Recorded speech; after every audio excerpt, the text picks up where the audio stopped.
Hello friends, तो कैसे हैं आप सब। आई होप कि आप सब अच्छे होंगे। आज हम पढ़ेंगे क्लास क्लास 8 का पढ़ेंगे हिस्ट्री। क्या पढ़ेंगे? 8 का हिस्ट्री में पढ़ेंगे चैप्टर नंबर 7 महिलाएं जाति एवं सुधार। क्या पढ़ेंगे? शीर्षक है महिलाएं जाति एवं सुधार।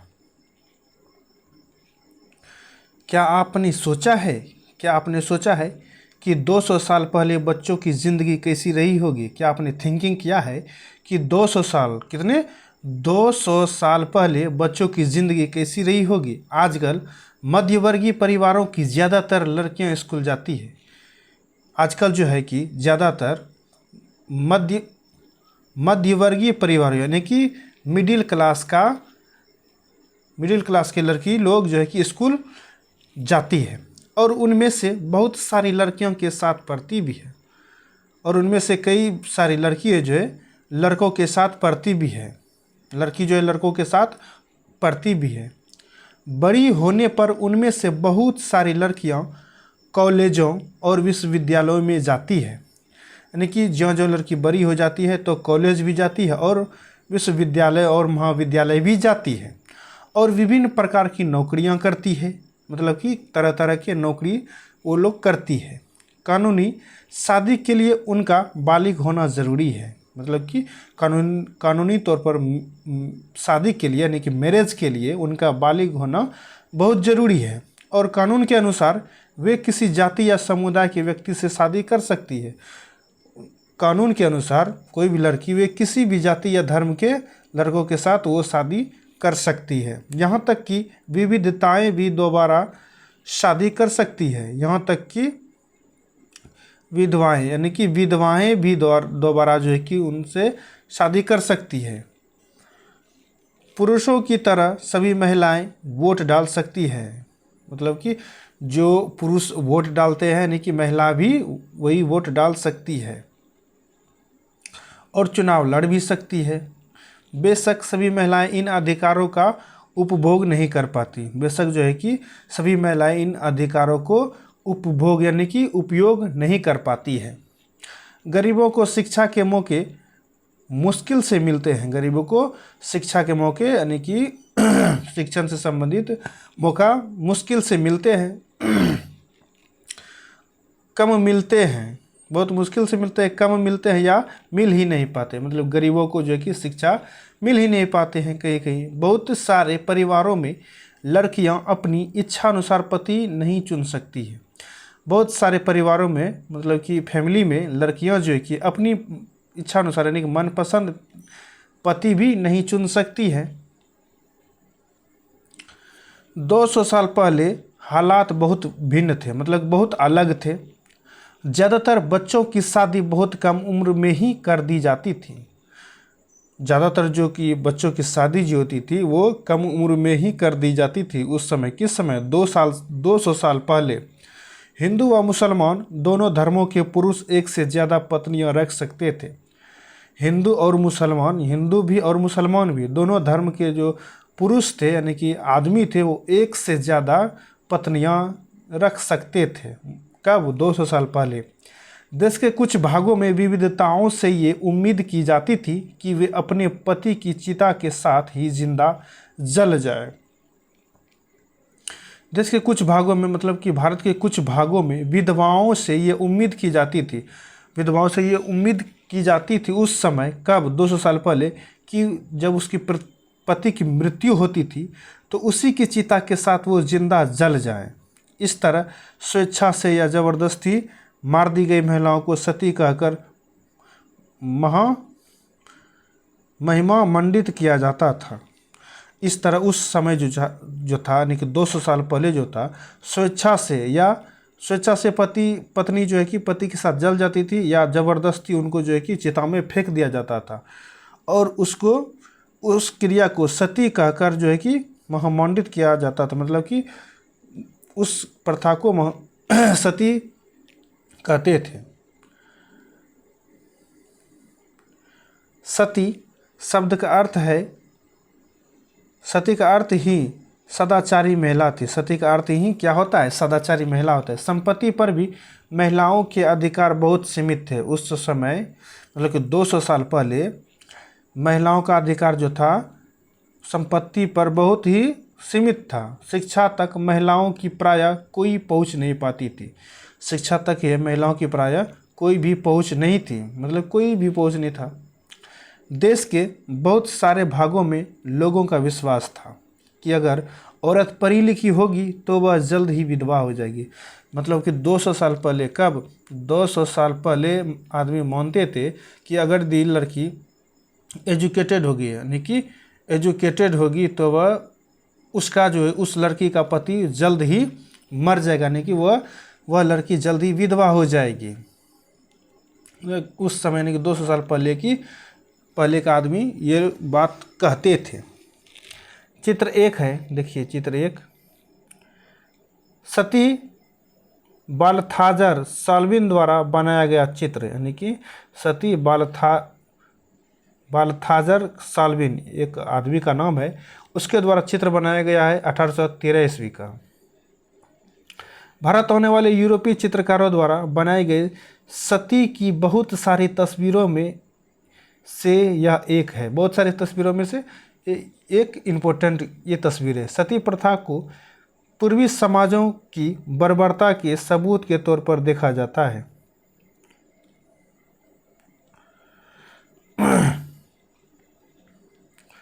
बर्बरता के साथ उनको जो है कि देखा जाता है।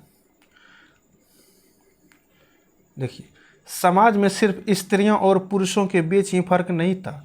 समाज में, सोसाइटी में उस समय स्त्री और पुरुष के ही बीच में फर्क नहीं था। ज़्यादातर इलाकों में लोग जातियों में भी बटे हुए थे, मतलब जाति में भी बटे थे। ब्राह्मण और क्षत्रिय खुद को ऊंची जाति का मानते थे। कब? 200 साल पहले। इसके बाद व्यापार और महाजनी आदि से जुड़ी जातियां, जिन्हें प्रायः वैश्य कहा जाता था, यानी कि बनिया टाइप का जिसे कहा जाता था, उसका स्थान आता है, यानी से जुड़ी जातियों का स्थान आता था। फिर काश्तकार, बुनकर व कुम्हार जैसे दस्तकार आते थे, जिन्हें शूद्र कहा जाता था। कुम्हार को भी क्या कहा जाता था? शूद्र कहा जाता था। काश्तकार को भी शूद्र कहा जाता था और बुनकर को भी शूद्र कहा जाता था। इस श्रेणी क्रम की सबसे निचली पायदान पर ऐसी जातियां थीं जो गांवों शहरों को साफ सुथरा रखती थी या ऐसे काम धंधे करती थी जिन्हें ऊंची जातियों के लोग दूषित कार्य मानते थे। यानी कि ब्राह्मण लोग क्या मानते थे? दूषित कार्य मानते थे, यानी ऐसे काम जिनकी वजह से उनकी जाति भ्रष्ट हो जाती थी। ऐसा काम अगर उनके सामने हो जाए तो ब्राह्मण जाति उसको भ्रष्ट मानते थे। ऊंची जातियां निचले पायदान पर खड़ी इन जातियों के लोगों को अछूत मानते थे, यानी कि इन सभी जातियों को अछूत मानते थे। इन लोगों को मंदिरों में प्रवेश करने, स्वर्ण जातियों के इस्तेमाल वाले कुएं से पानी निकालने या ऊंची जातियों के आधिपत्य वाले घाट तालाबों पर नहाने की छूट नहीं होती थी। इन सबको यानी कि शूद्र जातों को कहीं पर भी छूट नहीं होता था। नहीं पानी भरने देते थे, नहीं कुएं के पास जाने देते थे। इन सभी को जो है कि अछूत मानते थे। मंदिरों में भी प्रवेश नहीं करने देते थे।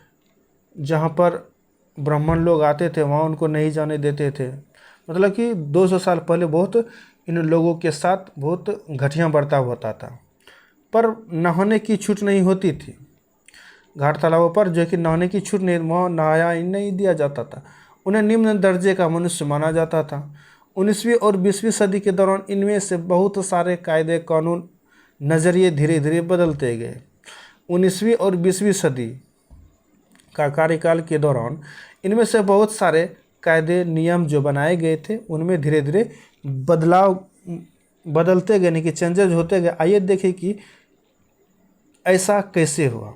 परिवर्तन की दिशा में उठते कदम, यानी कि चेंजेज होने की डायरेक्शन में कौन से कदम उठे, बदलाव कहाँ कहाँ हुआ। 19वीं सदी की शुरुआत से ही हमें सामाजिक रीति रिवाजों और मूल्य मान्यताओं से संबंधित बहस, मुबाहिसे और चर्चाओं का स्वरूप बदलता दिखाई देता है। बहस मुबाहिसे मतलब हुआ कि एक दूसरे पर बहस करना और चर्चा का कोई विषय के ऊपर चर्चा करने का स्वरूप बदलता दिखाई देता है। इसकी एक अहम वजह यह थी कि संचार के नए तरीके विकसित हो रहे थे। मतलब कि दूरदर्शन संचार या रेडियो कोई भी संचार माध्यम के जो कि उनमें से डेवलप बहुत हो रहे थे। पहली बार किताबें, अखबार, पत्रिकाएं, पर्चे और पुस्तिकाएं छप रही थी, यानी कि फर्स्ट बार ही ये सभी छप रहे थे। ये चीज़ें न केवल पुराने संसाधनों के मुकाबले सस्ती थी बल्कि उन पांडुलिपियों के मुकाबले ज़्यादा लोगों की पहुंच में भी थी, यानी कि ये सस्ती भी थे और बहुत सारे पुराने साधनों के मुकाबले सस्ती थी और उन पांडुलिपियों के मुकाबले ज़्यादा लोगों के पास आसानी से पहुंच जाती थी, जिनके बारे में आप कक्षा 7 में पढ़ चुके हैं, यानी कि पिछले साल पढ़ चुके हैं। लिहाजा आम लोग भी उन चीज़ों को पढ़ सकते थे। इन चीज़ों को पढ़ सकते थे, मतलब आम जनता भी इन सभी चीज़ों को पढ़ सकते थे। उनमें से बहुत सारे अपनी भाषाओं में लिख सकते थे, मतलब अपने लैंग्वेज में कुछ राइट कर सकते थे और अपने विचार व्यक्त कर सकते थे। नए शहरों में तमाम तरह के सामाजिक, राजनीतिक, आर्थिक और धार्मिक मुद्दों पर पुरुषों और कभी कभी महिलाओं के बीच चर्चा होती रहती थी। मतलब कि कभी कभी जो है कि धार्मिक तौर पर पुरुषों और महिलाओं के बीच चर्चा चलती रहती थी। ये चर्चाएं आम जनता तक पहुंच सकती थी, मतलब ये चर्चा जो होता था वो आम जनता तक पहुंच सकती थी, मतलब संचार के माध्यम से पहुंच सकती थी और सामाजिक परिवर्तन के आंदोलन से जुड़ी होती थी। इस तरह की बहसें अक्सर भारतीय सुधारकों और सुधार संगठनों की तरफ से शुरू होती थी। राजा राममोहन राय 1772 से 1833 ईस्वी इसका कार्यकाल था। इस तरह के एक सुधारक थे राममोहन राय, इस तरह के एक जो है कि सुधारक थे।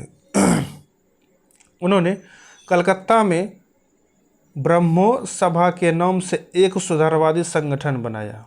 किसने? राजा राममोहन राय ने। किस नाम से? ब्रह्मो सभा के नाम से एक सुधारवादी संगठन का निर्माण किया, जिसे बाद में ब्रह्मो समाज के नाम से जाना गया। राममोहन राय जैसे लोगों को सुधारक इसलिए कहा जाता है क्योंकि वे मानते थे कि समाज में परिवर्तन लाना और अन्यायपूर्ण तौर तरीकों से छुटकारा पाना जरूरी है। ब्रह्मो समाज क्या है? ब्रह्मो समाज। राजा राममोहन राय को लोगों का सुधारक इसलिए कहा जाता है क्योंकि वे मानते थे, यानी कि उनका मानना था कि समाज में मतलब कि सोसाइटी में चेंजेस लाना और अन्यायपूर्ण तौर तरीकों से छुटकारा पाना, यानी कि अन्यायपूर्ण जो किसी का शोषण होता था उनसे जो है कि छुटकारा पाना। उनका विचार था कि इस तरह के परिवर्तन लाने के लिए लोगों को इस बात के लिए प्रेरित किया जाना चाहिए कि वे पुराने व्यवहारों को छोड़कर जीवन का नया ढंग अपनाने के लिए तैयार हो। मतलब कि पुराना जो रीति रिवाज था उनको छोड़कर नए रीति रिवाज को अपनाने की संभावनाएं व्यक्त करें। गतिविधि कीजिए। क्या आप बता सकते हैं कि आप किताबें, समाचार पत्र और पर्चे आदि छापने की तकनीक नहीं थी? ठीक है। उस समय सामाजिक रीति रिवाजों और व्यवहारों के बारे में किस तरह चर्चा चलती होगी? मतलब कि पांडुलिपियों पर चलती होगी, इस तरह से उस तरह।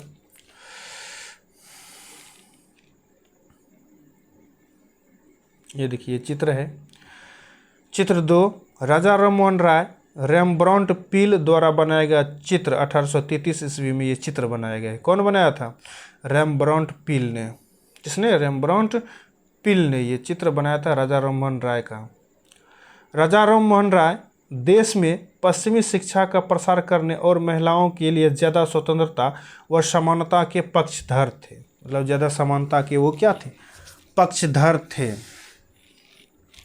किसके प्रति? महिलाओं के लिए ज़्यादा स्वतंत्रता व समानता के पक्षधर थे। उन्होंने इस बारे में लिखा है कि किस तरह महिलाओं को जबरन घरेलू कामों से बांध कर रखा जाता था। उनका मानना था कि वो किस तरह उस समय किस तरह महिलाओं को ज़बरदस्ती यानी कि जबरन घरेलू के कामों में बांध कर रखते थे।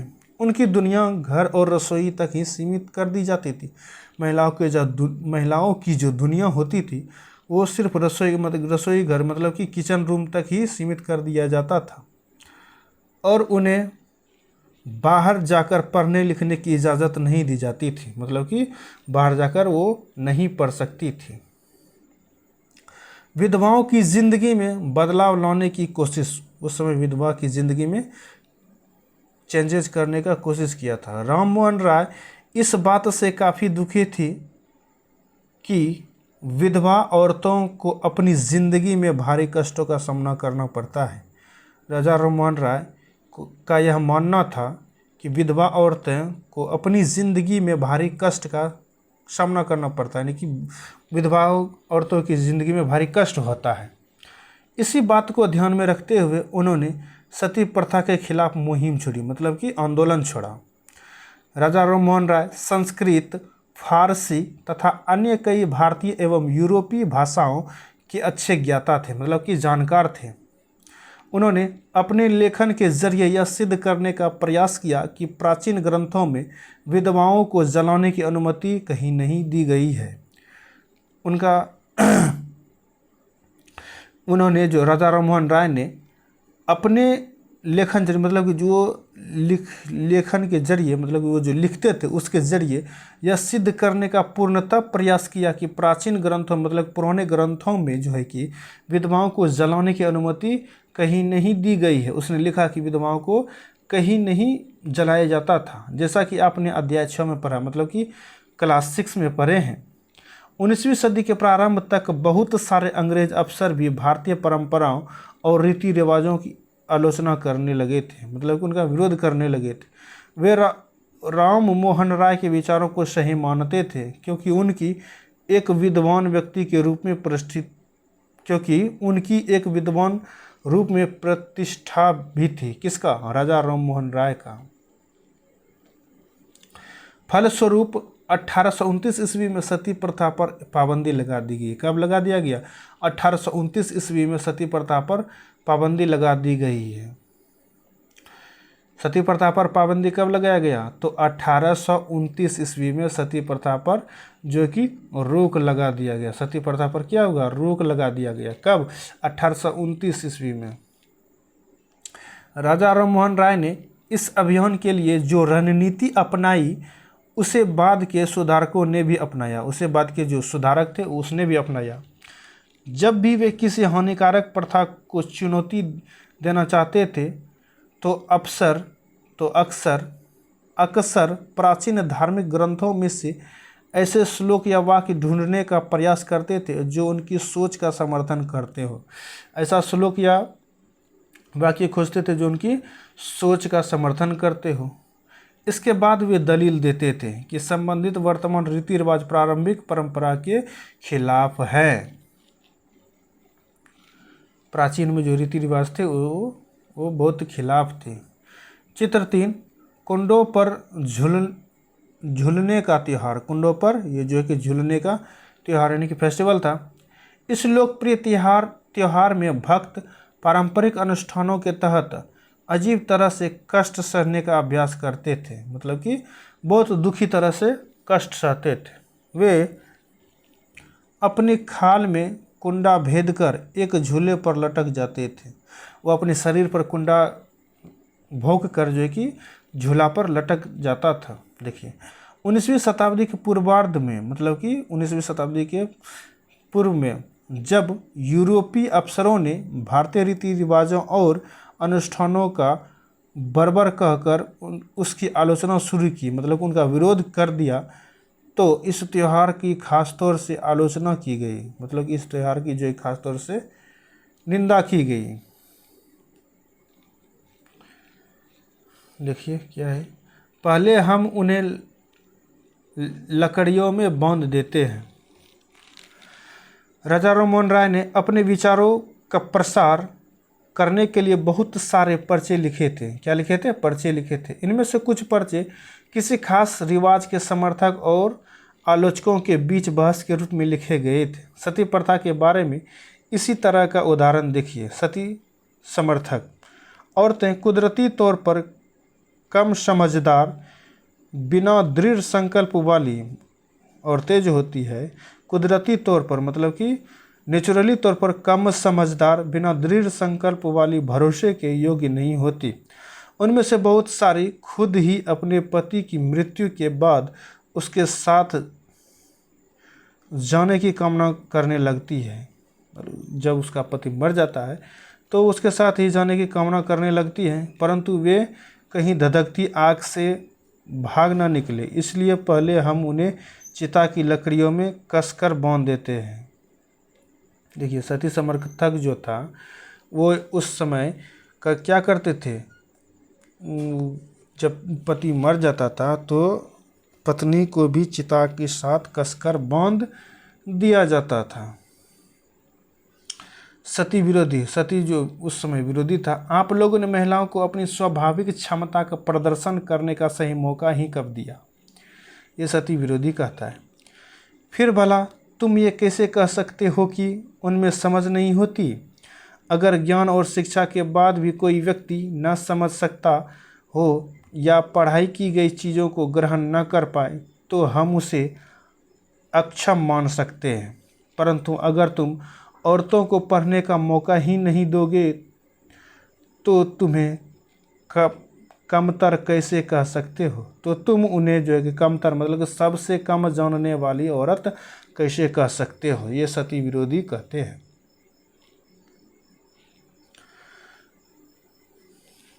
उदाहरण के लिए प्रसिद्ध सुधारक ईश्वरचंद्र विद्यासागर ने भी विधवा विवाह के पक्ष में प्राचीन ग्रंथों का हवाला दिया था। मतलब कि एग्जाम्पल के लिए प्रसिद्ध सुधारक ईश्वरचंद्र विद्यासागर ने भी विधवा विवाह के पक्ष में जो है कि ग्रंथों का ही हवाला दिया था।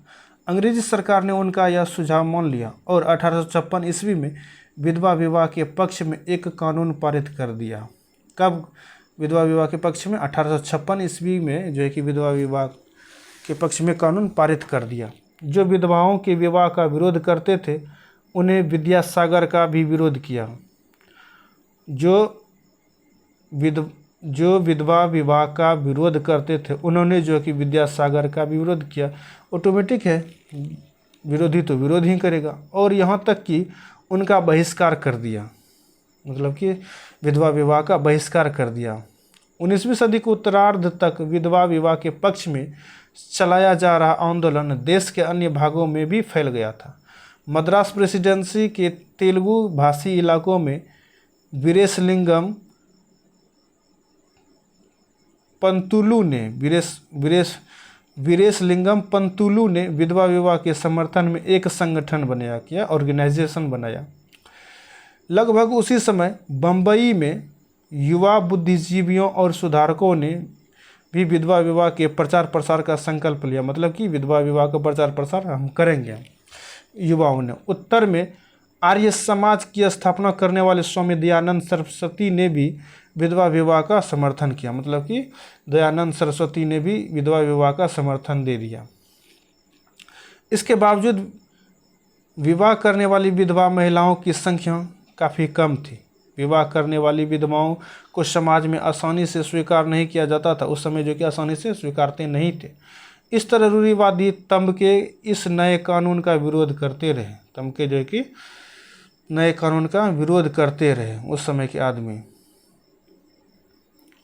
देखिए स्वामी दयानंद सरस्वती, चित्रचार ये स्वामी दयानंद सरस्वती है। स्वामी दयानंद सरस्वती, दयानंद ने 1875 ईस्वी में आर्य समाज की स्थापना की है। स्वामी दयानंद सरस्वती ने आर्य समाज की स्थापना की थी, लेकिन कितने ईस्वी में? 1875 ईस्वी में। कितने ईस्वी में? 1875 ईस्वी में। आर्य समाज ने हिंदू धर्म को सुधारने का प्रयास किया। आर्य समाज ने हिंदू धर्म को सुधारने का बहुत प्रयास किया। लड़कियां स्कूल जाने लगती हैं। बहुत सारे सुधारकों को लगता था कि महिलाओं की दशा सुधारने के लिए लड़कियों को शिक्षित करना जरूरी है। मतलब कि बहुत इम्पोर्टेंट है, बहुत नीड है। कलकत्ता में विद्यासागर और बम्बई में बहुत सारे अन्य सुधारकों ने लड़कियों के लिए स्कूल खोले, मतलब गर्ल्स हॉस्टल खोले, गर्ल्स स्कूल खोले। 19वीं सदी के मध्य में जब इस तरह के प्रारंभिक स्कूल खुले तो बहुत सारे लोग उनसे डरते थे। बहुत सारे लोग क्या करते थे, उनसे डरते थे। लोगों को भय था कि स्कूल वाले लड़कियों को भी घर से निकाल ले जाएंगे। उनको लगता था कि स्कूल वाले भी जो है कि घर की लड़कियों को घर से निकाल कर लेके चले जाएंगे और उन्हें घरेलू कामकाज नहीं करने देंगे। स्कूल जाने के लिए लड़कियों को सार्वजनिक स्थानों से गुजर कर जाना पड़ता था, मतलब कि जहाँ पर सार्वजनिक स्थान था वहाँ से गुजर कर जाना होता था। बहुत सारे लोगों को लगता था कि इससे लड़कियाँ बिगड़ जाएंगी। उनकी मान्यता थी कि लड़कियों को सार्वजनिक स्थानों से दूर रहना चाहिए। उनको लगता था कि किसको, परिवार को लगता था कि सार्वजनिक स्थान से बहुत दूर हो जाना चाहिए। फलस्वरूप मतलब उसके बावजूद 19वीं सदी में पढ़ने लिखने वाली ज़्यादातर महिलाओं को उनके उदार विचारों वाले पिता या पति की देखरेख में घर पर ही पढ़ाया जाता रहा। देखिए 19वीं सदी में, मतलब 19वीं सदी में 1800 कुछ ईस्वी में पढ़ने लिखने वाली ज़्यादातर महिलाओं को जो है कि उनके उदार विचार वाले पिता, मतलब कि बहुत नरम दिल वाले पिता या पति की देखरेख में ही घर पर पढ़ाया जाता रहा था। कई महिलाओं ने बिना किसी की मदद के लिए खुद ही पढ़ना लिखना सीखा, मतलब किसी के जरिए ही नहीं बल्कि खुद से। क्या आपको याद है पिछले साल की सामाजिक एवं राजनीतिक जीवन पुस्तक में, मतलब कि पॉलिटिकल साइंस में आपने रास सुंदरी देवी के बारे में क्या पढ़ा था? वे ऐसी महिलाओं से थी जिन्होंने रात में दिए की टिमटिमाती लौ में चोरी छिपे ही लिखना पढ़ना शुरू सीखा था।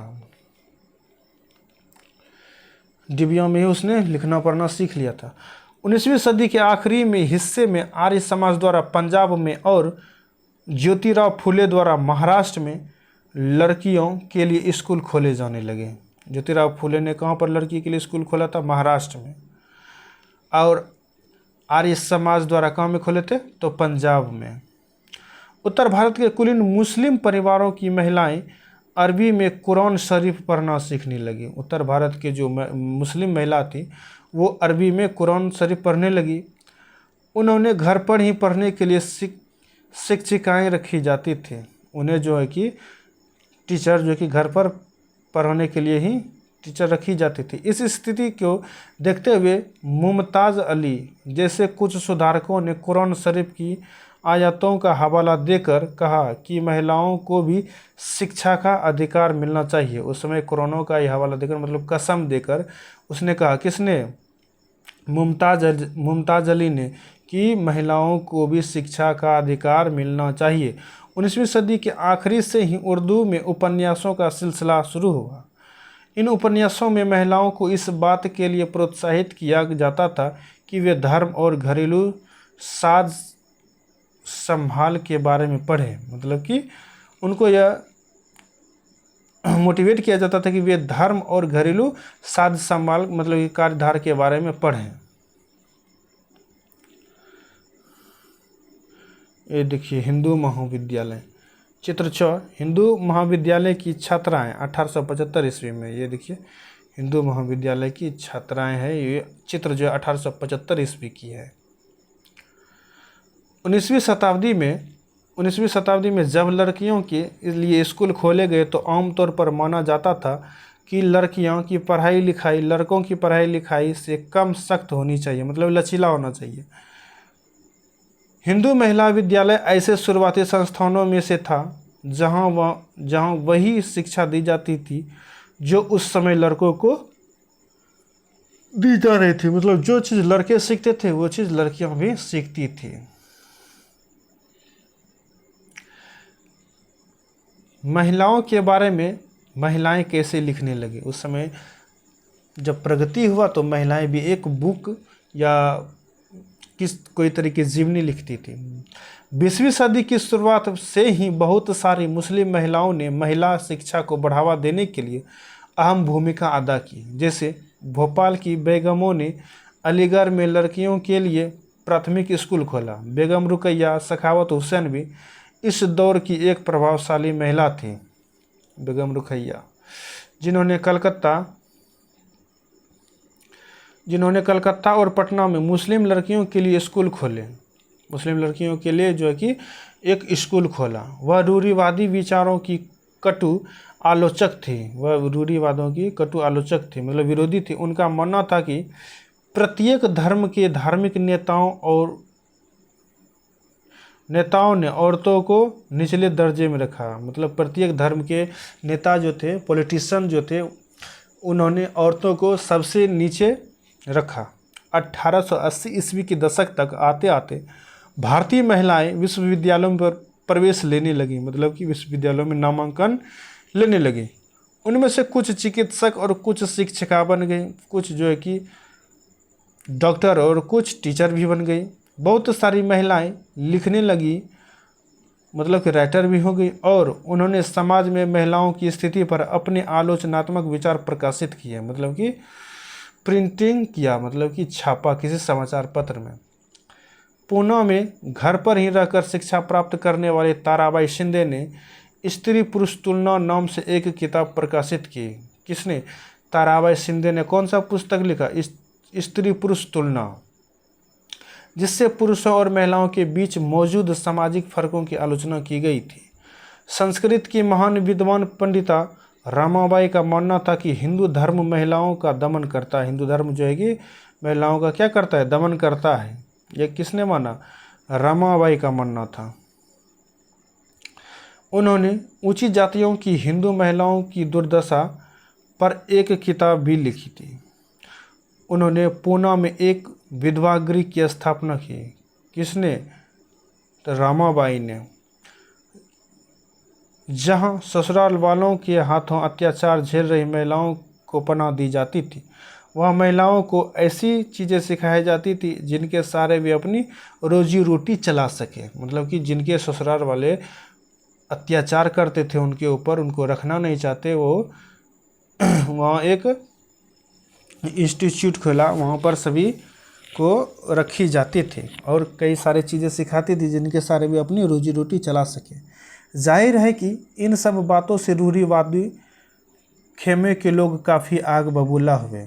बात सही है, विरोधी लोग स्वाभाविक है कि वो आग बबूला ही, मतलब उनके अंदर गुस्सा ही होगा। उदाहरण के लिए बहुत सारे हिंदू राष्ट्रवादियों को लगने लगा था कि हिंदू महिलाएं पश्चिमी तौर तरीके अपना रही है, मतलब कि पश्चिमी तौर तरीके अपना रही है, जिससे हिंदू संस्कृति भ्रष्ट होगी और पारिवारिक संस्कार नष्ट हो जाएंगे। बहुत सारे हिंदू राष्ट्रवादियों को लगने लगा था, मतलब उसको ऐसा लगने लगा था कि महिलाएं जो है पश्चिमी तौर तरीके अपना रही, मतलब कि अंग्रेजी व्यवस्था अपना रहे हैं, जिससे हिंदू संस्कृति भ्रष्ट हो जाएगी, मतलब हिंदुत्व भ्रष्ट हो जाएगी और पारिवारिक संस्कार नष्ट हो जाएगा। रूढ़िवादी मुसलमान भी इन बदलावों के नतीजे को लेकर चिंतित थे। मुसलमान भी ये जो बदलाव हुए थे उसको भी ये चिंतित थे। जैसा कि आप देख सकते हैं कि 19वीं सदी के आखिर तक खुद महिलाएं भी सुधारों के लिए बढ़ चढ़ कर प्रयास करने लगी थी, बढ़ चढ़ कर जो कि वो कोशिश कर रही थी। उन्होंने किताबें लिखी, पत्रिकाएं निकाली, स्कूल और प्रशिक्षण केंद्र खोले, मतलब महिलाओं ने भी स्कूल भी खोला और प्रैक्टिकल सेंटर भी खोले तथा महिलाओं को संगठित किया। 20वीं सदी की शुरुआत से ही महिलाओं को मताधिकार, बेहतर स्वास्थ्य सुविधाएं और शिक्षा के अधिकार के बारे में कानून बनवाने के लिए राजनीतिक दबाव समूह बनाने लगी थी। 20वीं सदी के शुरुआत में ही महिलाएं जो है कि मताधिकार मतलब कि वोट के अधिकार हो गए। बेहतर स्वास्थ्य सुविधा मतलब कि सुविधा जो है कि उसको हेल्थ की मिलनी चाहिए, और शिक्षा के अधिकार के बारे में कानून बनवाने के लिए मतलब कि नियम बनवाने के लिए राजनीतिक दबाव समूह बनाने लगे, मतलब पॉलिटिशियन समूह बनाने लगे। उनमें से कुछ महिलाओं ने 1920 के दशक के बाद विभिन्न प्रकार के राष्ट्रवादी और समाजवादी आंदोलन में भी हिस्सा लिया। राष्ट्रवादी और समाजवादी आंदोलन में क्या किया? उन्होंने बढ़ चढ़ कर के हिस्सा लिया। किसने? महिलाओं ने। 20वीं शताब्दी में जवाहरलाल नेहरू और सुभाष चंद्र बोस जैसे नेताओं ने महिलाओं के लिए और अधिक स्वतंत्रता व समानता की मांग की। मतलब कि उसने समर्थन किया, स्वतंत्रता व समानता की मांगों का समर्थन किया, मतलब कि उसने बढ़ावा दिया। राष्ट्रीय नेताओं ने आश्वासन दिया कि स्वतंत्रता मिलने पर सभी पुरुषों व महिलाओं को वोट डालने का अधिकार दे दिया जाएगा, परंतु उनका आह्वान था कि जब तक स्वतंत्रता नहीं मिल जाती तब तक महिलाओं को अंग्रेज राज विरोधी संघर्ष में ही जोर लगाना चाहिए, तब तक कि उनको अंग्रेज को मारकर भगाने में ही भलाई है, उसी पर जोर दिया जाए। जब औरत का पति मर जाता है तब देखिए क्या होता है। अपनी पुस्तक स्त्री पुरुष तुलना में ताराबाई शिंदे ने लिखा था, क्या लिखा था, चलिए देखते हैं। क्या औरत को अपनी ज़िंदगी उतनी ही प्यारी नहीं होती जितना कि तुम्हें तुम्हारी ज़िंदगी प्यारी है? ये तो कुछ ऐसी बात हो गई मानो महिलाएं पुरुष से बिल्कुल अलग चीज़ों से बनी हो, मानो वे दूध या चट्टानों या जंग लगे लोहे से बनी हो, मतलब दूध या चट्टानों में जो जंग लगा होता है लोहा, उन्हीं से बना हो, और तुम्हारी ज़िंदगी शुद्ध सोने की बनी हो। तुम मुझसे पूछते हो कि मेरा क्या मतलब है। मेरा मतलब यह है कि जब औरत का पति मर जाता है तो उसका क्या हश्र होता है, मतलब उसके साथ क्या बीतता है। नहीं आता है और उसके लहराते बाल साफ कर देता है। नहीं आता है मतलब उसको लहराते बाल को काट देता है, सिर्फ इसलिए कि तुम्हारी आँखों को ठंडक पड़ जाए। उसे शादी ब्याह आवो भगत और उन शुभ अवसरों से बहिष्कृत कर दिया जाता है, मतलब कि कोई भी फेस्टिवल में उसका जगह नहीं दिया जाता है जहाँ विवाहित महिलाएं जाती हैं। और भला इन पाबंदियों की वजह क्या है? क्योंकि उसका पति मर चुका है, वह अभागी है, दुर्भाग्य उसके माथे पर खुदा हुआ है, उसका चेहरा देखा नहीं जाता या अशुभ होता है, उसका चेहरा नहीं देखा जाता या अशुभ होता है। ताराबाई शिंदे स्त्री राज पुरुष तुलना से यह लिया गया है। बाल विवाह के विरुद्ध कानून, देखिए कब बना था बाल विवाह के विरुद्ध कानून।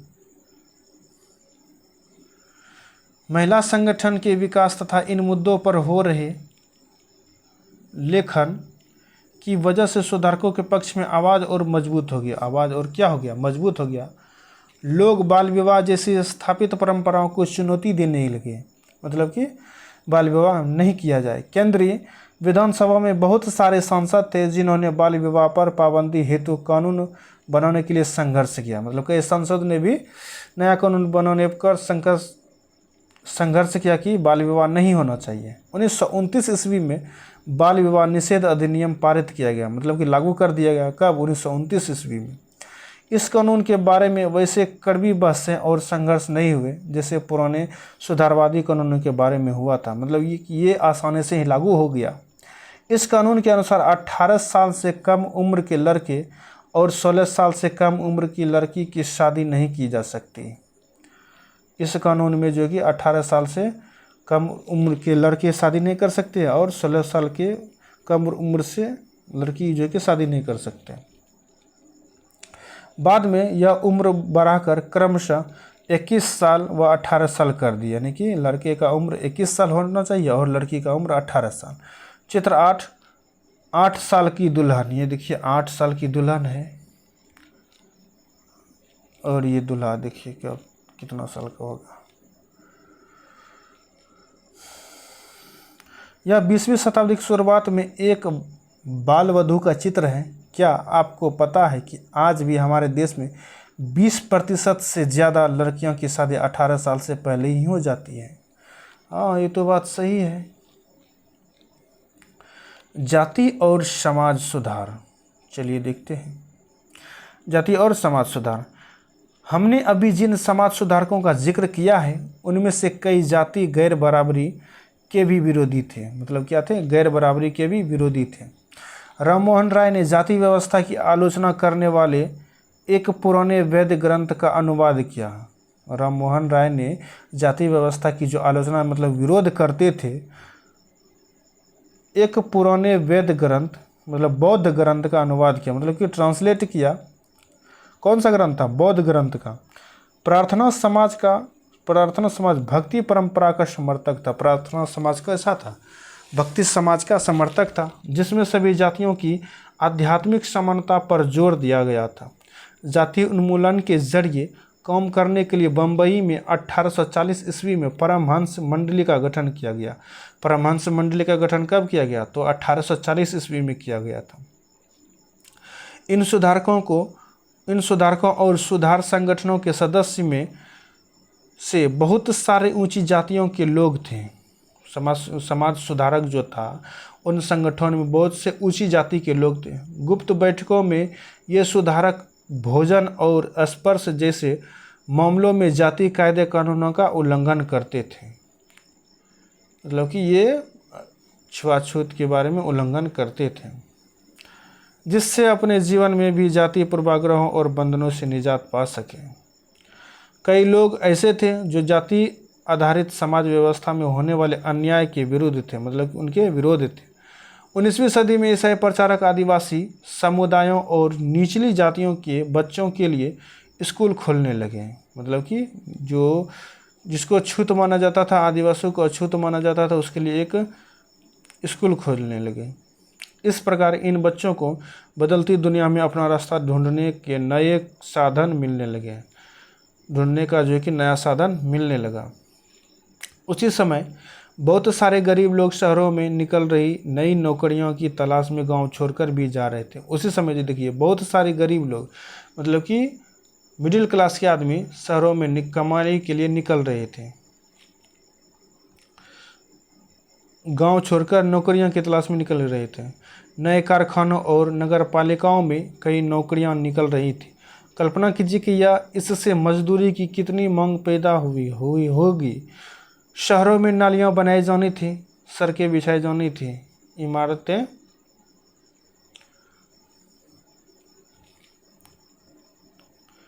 इमारतें का निर्माण होना था। बताइए,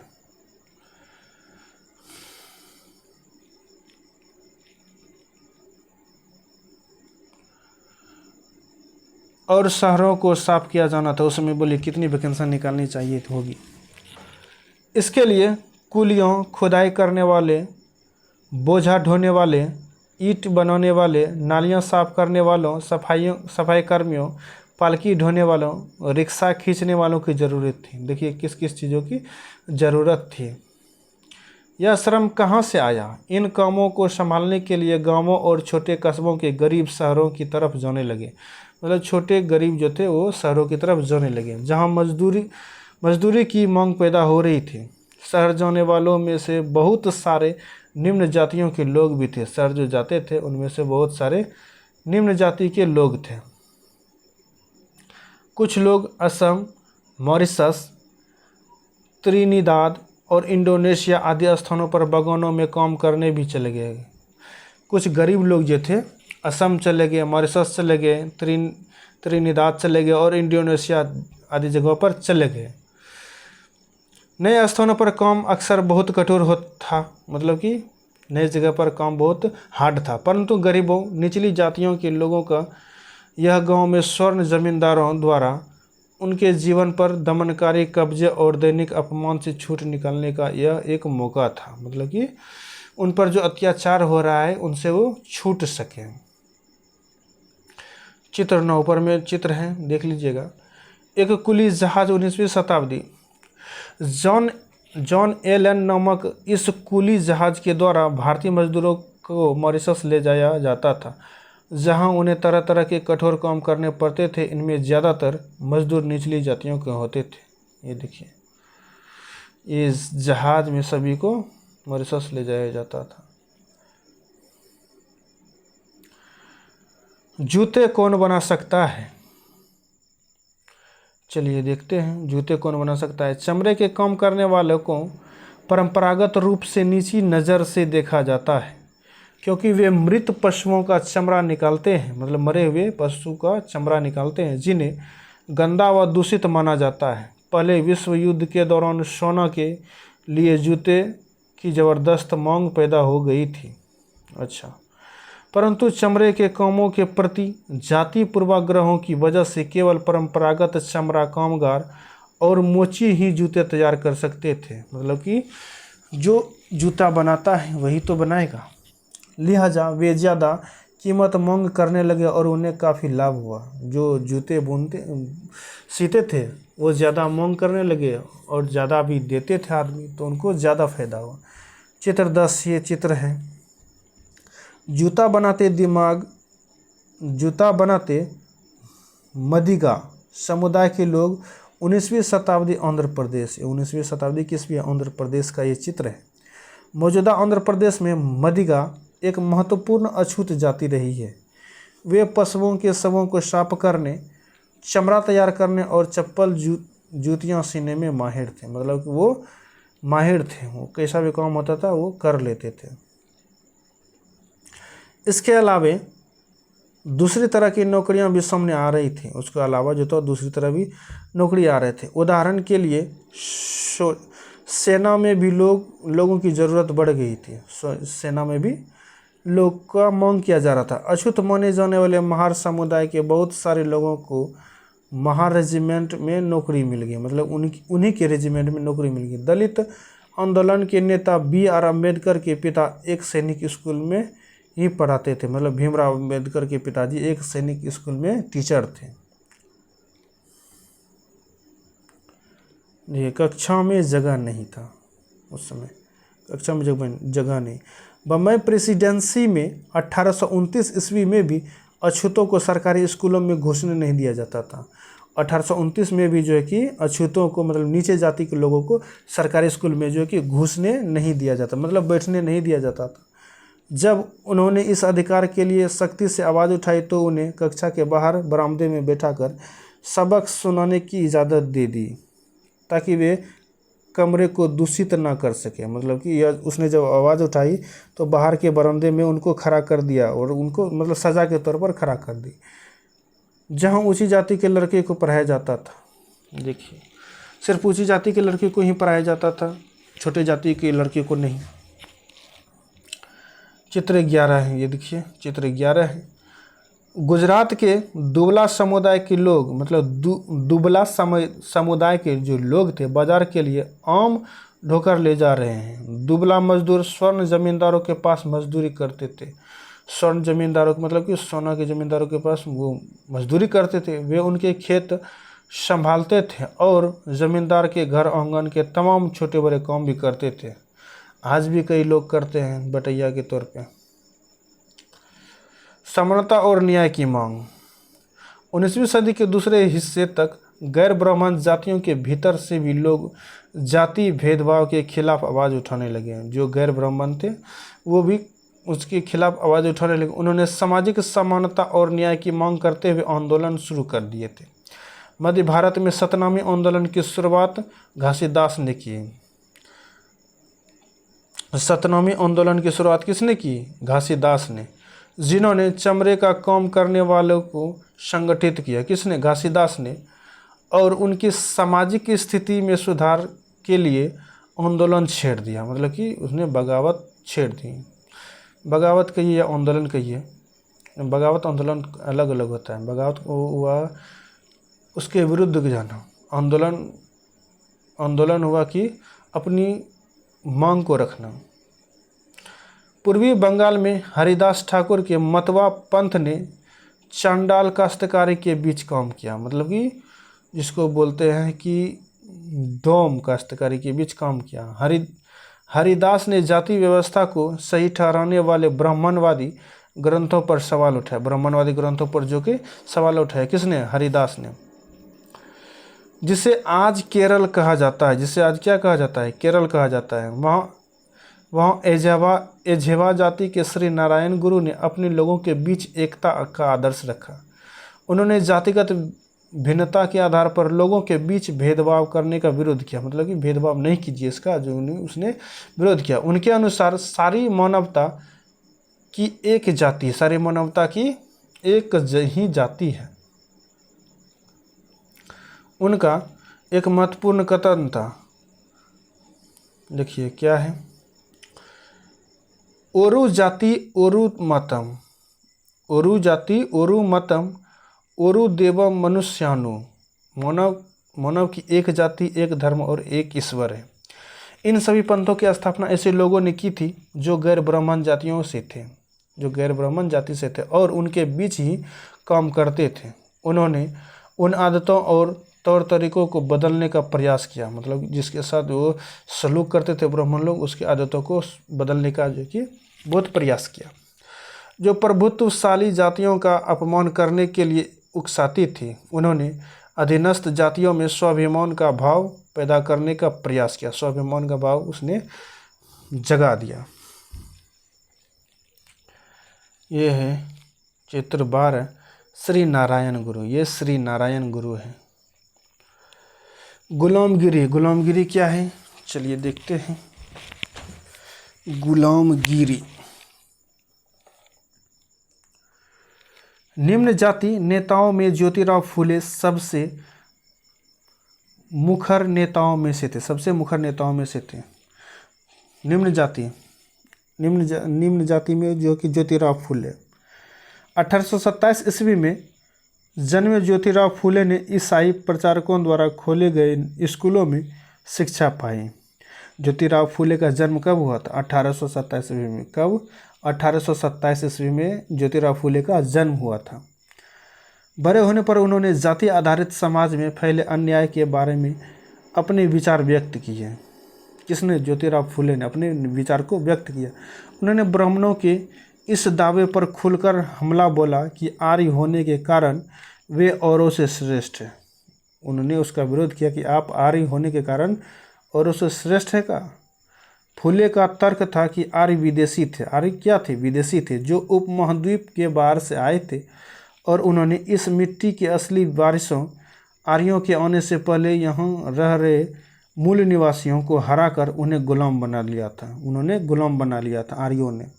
जब आर्यों ने अपना प्रभुत्व स्थापित कर लिया तो वे पराजित जनता को नीच निम्न जाति वाला मानने लगा। आर्यों ने जब यहाँ की जनता को हरा दिया तो वो नीचे जाति का मानने लगा। फूले के अनुसार, यानी ज्योतिराव फूले के अनुसार, ऊंची जातियों का उनकी ज़मीन और सत्ता पर कोई अधिकार नहीं है। ऊंची जातियों का जो है कि उनकी ज़मीन और सत्ता पर कोई भी अधिकार नहीं है। यह धरती यहाँ के देसी लोगों की, कथित निम्न जाति की है। यहाँ पर जो कि देसी लोग हैं उन्हीं का पर ज़मीन का अधिकार है। ज्योतिराव फूले ने दावा किया कि आर्यों के शासन से पहले यहाँ स्वर्ण युग था। क्या था? स्वर्ण युग था, जब योद्धा किसान जमीन जोतते थे और मराठा देहात पर न्यायसंगत और निष्पक्ष तरीके से शासन करते थे। उन्होंने सुझाव दिया कि शूद्र यानी कि श्रमिक जातियों को, शूद्र मतलब जो काम करते थे, श्रम करते थे, उनको शूद्र कहा जाता था। उन्होंने सुझाव दिया कि शूद्रों और अति शूद्रों मतलब अछूत को जातीय भेदभाव खत्म करने के लिए संगठित होना चाहिए। फूले द्वारा मतलब ज्योतिराव फूले द्वारा स्थापित किए गए सत्यशोधक समाज नामक संगठन ने जाति समानता के संदर्भ में मुहिम चलाई, मतलब कि आंदोलन चलाया।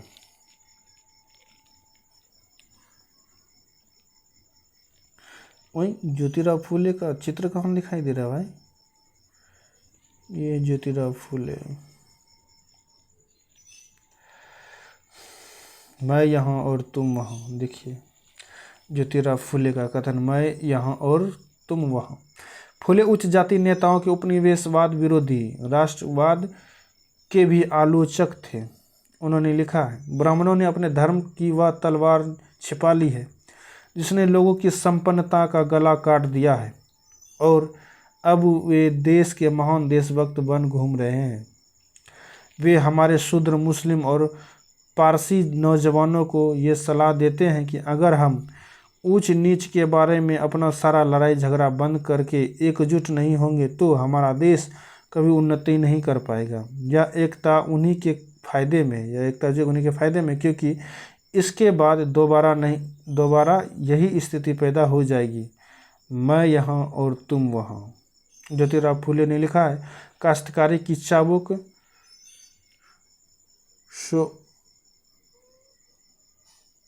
क्या है?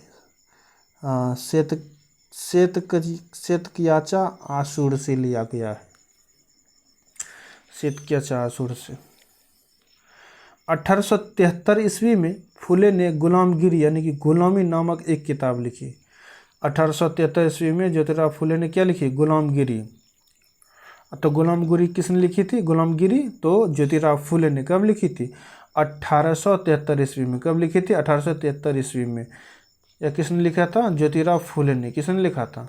ज्योतिराव फुले ने। क्या लिखा था? तो गुलामगिरी। इससे लगभग 10 साल पहले अमेरिकी गृह युद्ध हो चुका था। अमेरिकी गृह युद्ध हो चुका था, जिसके फलस्वरूप अमेरिका में दास प्रथा खत्म कर दी गई।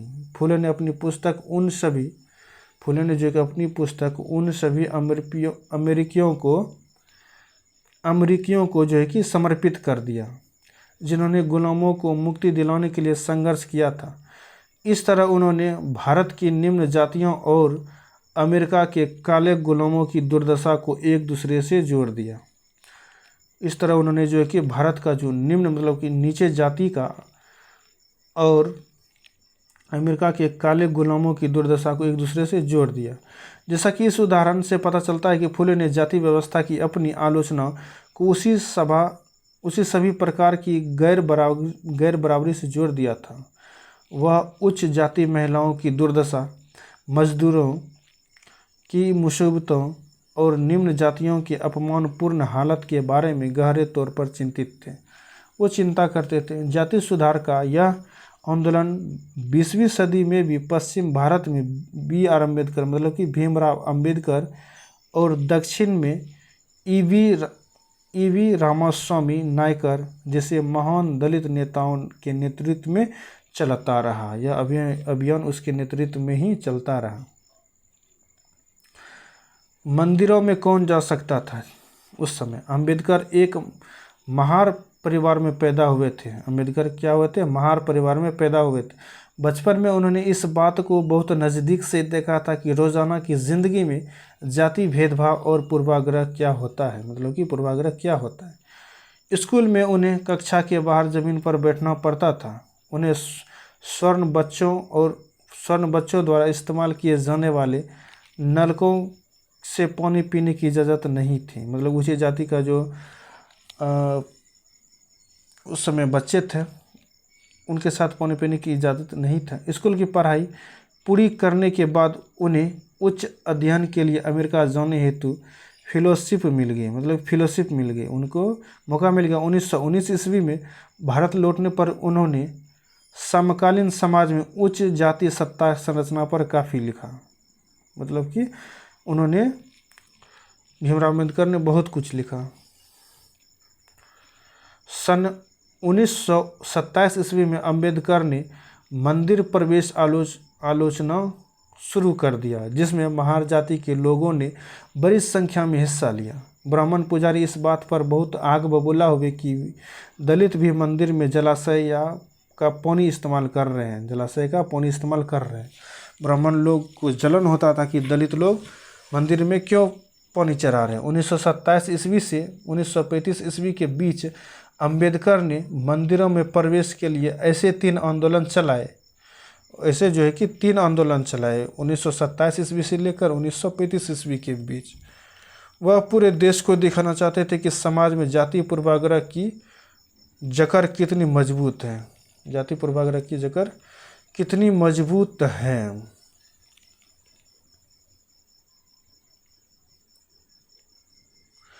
देखिए क्या लिखते हैं, हम भी इंसान हैं। 1927 ईस्वी में अम्बेडकर ने कहा था, अब हम सिर्फ ये साबित करने के लिए तालाब पर जाना चाहते हैं कि औरों की तरह हम भी इंसान हैं। मतलब तालाब पर हम लोग भी जा सकते हैं। हिंदू समाज का 2 मुख्य सिद्धांतों समानता और जातिवाद की समाप्ति पर पुनर्गठन जो किया जाना चाहिए।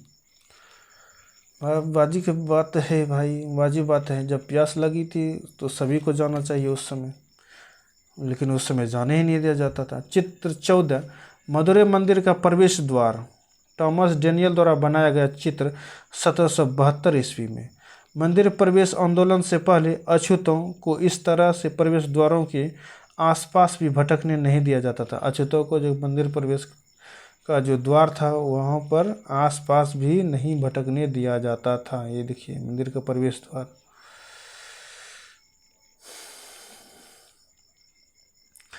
गैर ब्राह्मण आंदोलन, देखिए उस समय गैर ब्राह्मण आंदोलन कैसे हुआ था। 20वीं सदी के आरंभ में गैर ब्राह्मण आंदोलन शुरू हुआ। यह प्रयास उन गैर ब्राह्मण जातियों का था जिन्हें शिक्षा, धन और प्रभाव हासिल हो चुका था। उनका तर्क था कि ब्राह्मण तो उत्तर से आए उन आर्य आक्रमणकारियों के वंशज हैं। उन्होंने यहाँ के मूल निवासियों, देसी द्रविड़ नस्लों को हराकर दक्षिणी भूभाग पर विजय हासिल की थी। उन्होंने सत्ता पर ब्राह्मणवादी दावे को भी चुनौती दी। पेरियार के नाम से प्रसिद्ध ईवी रामास्वामी नायकर एक मध्यवर्गीय परिवार में पले बढ़े, मतलब मिडिल क्लास की फैमिली में रामास्वामी का भरण पोषण हुआ। अपने प्रारंभिक जीवन में वे सन्यासी थे, क्या थे? सन्यासी थे, और उन्होंने संस्कृत शास्त्रों का गंभीरता से अध्ययन भी किया था। बाद में वे कांग्रेस के सदस्य बने, मतलब कांग्रेस के जो कि सदस्य बन गए। परंतु जब उन्होंने राष्ट्रवादियों द्वारा आयोजित की गई एक दावत में देखा कि यहाँ बैठने के लिए जातियों के हिसाब से अलग अलग इंतज़ाम किया हुआ है, मतलब कि कहीं पर उसको बुलाया गया जाति के हिसाब से भोज खाने के लिए उनको दावत में बुलाया गया कि आपका जाति इस कतार में बैठेगा, दूसरे का जाति उस कतार में बैठेगा। वहाँ बैठने के लिए जातियों के हिसाब से अलग अलग इंतज़ाम किया हुआ है। तो उन्हें हताश होकर पार्टी छोड़ दी। उन्होंने जो कि हताश होकर वो कांग्रेस की पार्टी छोड़ दी। इस दावत में निम्न जातियों और उच्च जातियों के लिए अलग अलग बैठने का इंतजाम किया गया था। पेरियार की समझ में आ चुका था कि अछूतों को अपने स्वाभिमान के लिए खुद लड़ना होगा। इसी बात को ध्यान में रखते हुए उन्होंने स्वाभिमान आंदोलन शुरू किया। क्या किया? स्वाभिमान आंदोलन शुरू किया। उनका कहना था कि मूल तमिल और द्रविड़ संस्कृति के असली वाहक अछूत ही हैं, जिन्होंने ब्राह्मणों के अपने अधीन कर लिया है। उनका मानना था कि सभी धार्मिक नेता और मुखिया सामाजिक विभाजनों और असमानताओं को ईश्वर प्रदत्त मानते हैं। क्या मानते हैं? ईश्वर प्रदत्त मानते हैं। इसलिए सामाजिक समानता के लिए सभी धर्मों से अछूतों को खुद ही मुक्ति पानी होगी। सभी धर्मों को अछूतों से खुद ही मुक्ति पानी होगी। पेरियार जो है हिंदू वेद पुराणों के कट्टर आलोचक थे, मतलब कि आलोचक थे। खास तौर से मनु द्वारा रचित संहिता, भागवत गीता और रामायण के वे कटु आलोचक थे। उनका कहना था कि ब्राह्मणों निचली जातियों पर अपनी सत्ता तथा महिलाओं पर पुरुषों का प्रभुत्व स्थापित करने के लिए इन पुस्तकों का सहारा लिया है। ये दलीलें लोगों की सहज रास नहीं आई। ये दलील जो है कि लोगों को जो कि सहज जो है कि रास नहीं आई। निम्न जाति नेताओं के भाषणों, विचारपूर्ण लेखन और आंदोलनों से उच्च जाति राष्ट्रवादी नेताओं के बीच कुछ आत्ममंथन और आत्मालोचना की प्रक्रिया शुरू कर दी। आत्मलोचन की प्रक्रिया जो कि उन्होंने शुरू कर दी। परंतु रूढ़िवादी हिंदू समाज ने भी उत्तर में सनातन धर्म सभाओं तथा भारत धर्म महामंडल और बंगाल में ब्राह्मण सभा जैसे संगठनों के जरिए इन रुझानों की शक्ति का विरोध किया। बात सही है, विरोध तो करेगा ही, हर जगह तो विरोधी होता ही है। इन संगठनों का मकसद यही था कि हिंदू धर्म में जाति ऊंच नीच को जो महत्व दिया जाता है उस पर कोई आँच ना आए। वे साबित करना चाहते थे कि इस बात को धार्मिक ग्रंथों में भी मान्यता मिली हुई है। औपनिवेशिक काल के बाद भी जाति के सवाल पर बहस और संघर्ष चलते रहे और आज भी यह जारी है।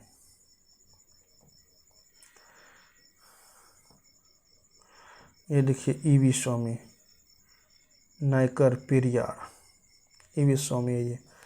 महिलाओं के बारे में पेरियार क्या कहते हैं, चलिए देखते हैं। पेरियार ने लिखा था, तारामुकुतरम जैसे शब्दों के आगमन के बाद हमारी महिलाएं अपने पतियों के हाथों की कठपुतली बन गई थी। क्या बन गई थी? कठपुतली बन गई थी। हमें ऐसे पिताओं के संरक्षण में जीना पड़ा जो अपनी बेटियों को सलाह देते हैं कि उन्हें पतियों को उपहार में दिया जा चुका है और अब वे अपनी पति के घर का हिस्सा है। यह संस्कृति के साथ हमारी घनिष्ठता का परिणाम है। क्या है? घनिष्ठता का परिणाम है। सुधारों के लिए संगठित होना, मतलब कि एकत्रित होना। ब्रह्मो समाज की स्थापना 1830 ईस्वी में की गई थी। ब्रह्म समाज की स्थापना कब की गई थी? 1830 ईस्वी में। यह संस्था जो था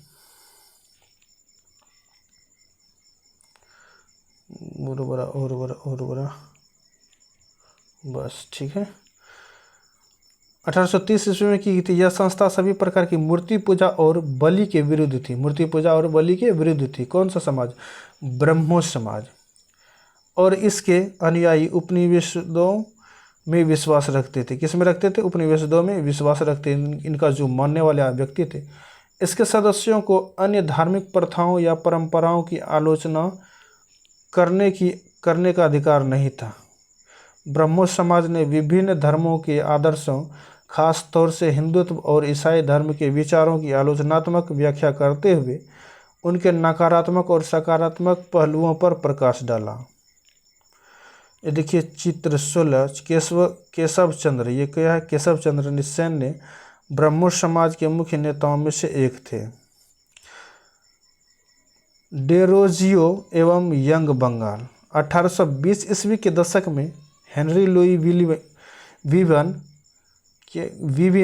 Vivian Derozio Hindu college Calcutta में अध्यापक थे। क्या थे? टीचर थे।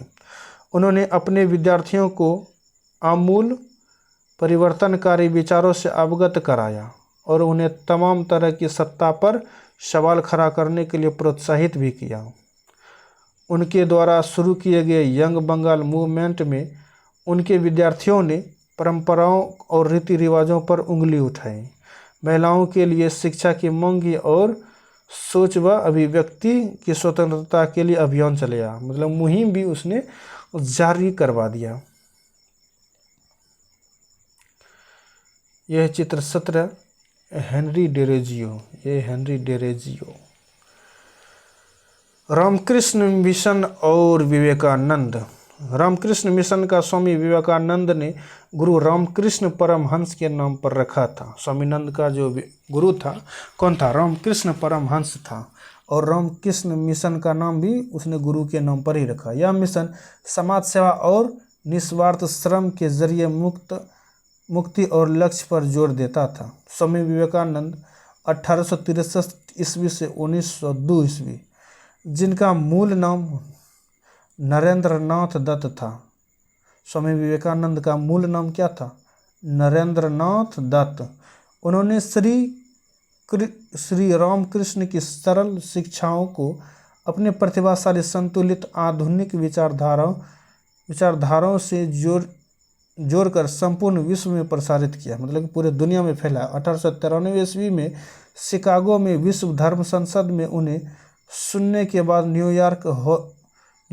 न्यूयॉर्क हेराल्ड ने विवरण दिया कि ऐसे विद्वान राष्ट्र में धर्म प्रचारकों को भेजना कितना मूर्खतापूर्ण है। वास्तव में स्वामी विवेकानंद आधुनिक समय के पहले भारतीय थे जिन्होंने विश्वव्यापी स्तर पर वेदांत दर्शन के आध्यात्मिक गौरव को पुनर्स्थापित किया। लेकिन उनका उद्देश्य केवल धर्म की व्याख्या नहीं करनी थी।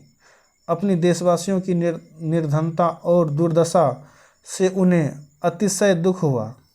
मतलब कि मन में बहुत दुख हुआ। उनका यह दृढ़ विश्वास था कि कोई भी सुधार तभी सफल हो सकता है जब जनसमूह की दशा उन्नत हो। मतलब कि जनसमूह में उन्नत हो। अतः भारत के लोगों को उन्होंने रसोई घर के धर्म की संकीर्ण चारदीवारी से बाहर निकलने और राष्ट्र की सेवा में एकजुट होने का आह्वान किया। मतलब कि उन्होंने गुजारिश किया। इस आह्वान द्वारा भारतीय राष्ट्रवाद की प्रारंभिक अवस्था में उन्होंने असाधारण योगदान दिया, किंतु राष्ट्रवाद के बारे में उनका भाव संकीर्ण नहीं था। उन्हें यह विश्वास था कि मानव जाति को जिन समस्याओं का सामना करना पड़ रहा है उन पर तभी काबू पाया जा सकता है जब विश्व के सभी राष्ट्र एक समान धरातल पर एक साथ हो जाएंगे। मतलब समान एक साथ आ जाए। अतः एक सामान्य आध्यात्मिक विरासत के आधार पर उन्होंने युवाओं को एक होने का उपदेश दिया।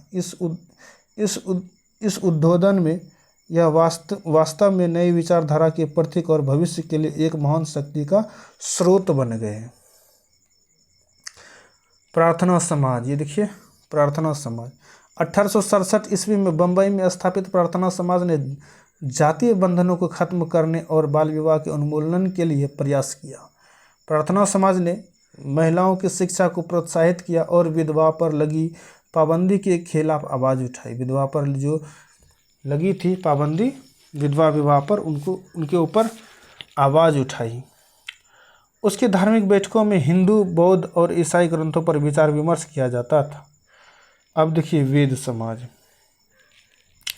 मद्रास यानी कि चेन्नई में 1864 ईस्वी में वेद समाज की स्थापना हुई।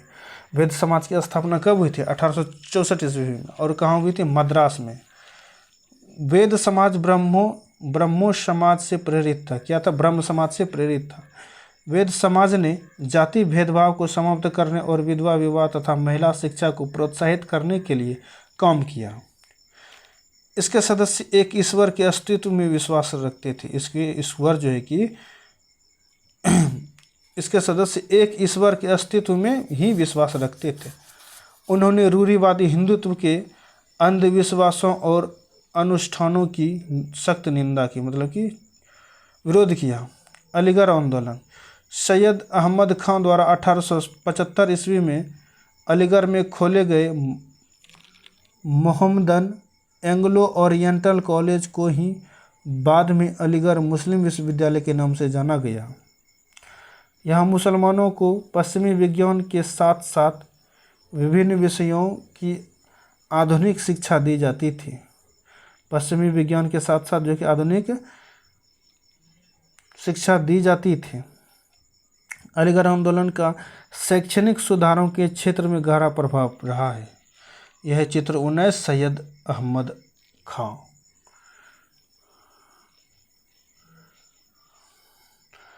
सिंह सभा आंदोलन, चलिए देखते हैं सिंह सभा आंदोलन क्या था। सिंह सभा आंदोलन सिखों के सुधारवादी संगठन के रूप में सिंह सभाओं की स्थापना 1873 ईस्वी में अमृतसर से शुरू हुई थी। कहाँ से? अमृतसर से शुरू हुई थी। बाद में 1879 में लाहौर में भी सिंह सभा का गठन किया गया।